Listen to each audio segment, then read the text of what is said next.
হ্যাঁ জানি গো জানি, ক্রিসমাস শেষ হয়ে গেছে, তা বলে কি আর কেক খাওয়া শেষ হয়? সামনে যেহেতু নিউ ইয়ার আসছে, আমার সাহেবের উৎসবের মেজাজ কিন্তু এখনো শেষ হয়নি।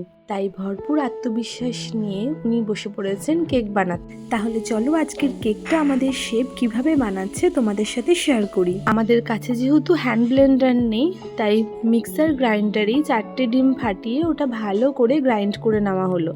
তারপর হাফ কাপ মতো সাদা তেল এর মধ্যে মিশিয়ে দিয়ে আবার ভালো করে গ্রাইন্ড করে নেওয়া হলো। এখানে 3 কাপ ময়দা নেওয়া হয়েছে।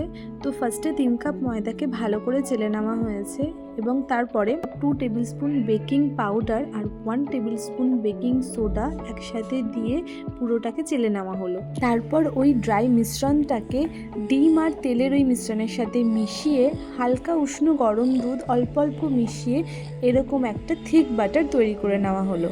এইখানে মিষ্টিটা কিন্তু আমরা চিনি নয়, বাতাসা ইউজ করেছি। কাপ মতো বাতাসাকে মিক্সার গ্রাইন্ডারে ভালো করে গ্রাইন্ড করে দেন ওটা এই বাটারের মধ্যে মিক্স করা হলো। তারপর 2 চামচ ভ্যানিলা এসেন্স দিয়ে বাটারটাকে আরো ভালো করে মিক্স করা হলো। আরে না না, আমি শুধু ক্যামেরা ধরে দাঁড়িয়েছিলাম না, আমি কিন্তু একটু কাজও করেছি।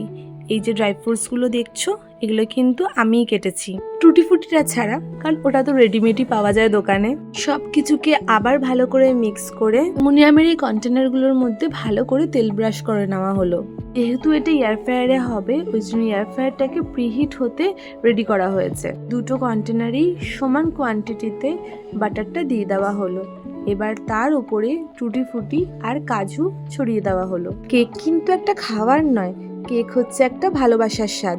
আর আমরা কেক কিন্তু শুধু অনুষ্ঠান পারপাসেই খাই না, আমাদের সবার বাড়িতেই মনে হয় মাঝে মধ্যে কেক খাওয়ার প্রচলনটা রয়েছে। গরম গরম চায়ের সাথে কেক কিন্তু একটা বড় সঙ্গী হয়। আর যখন একটা মা কোনো কারণে বাচ্চাকে স্কুলের টিফিনে কিছু পাঠাতে পারলো না, তখন কিন্তু কেকটা কিন্তু একটা বড় ভরসার জায়গা হয়। তাই কেক মানে হচ্ছে একটু হাসি আর অনেকটা সুখ। 160 ডিগ্রি টেম্পারেচারে 25 মিনিট বেক করার পর রেজাল্ট তোমাদের সামনে। তোমরা জানিও কিন্তু কেমন হয়েছে।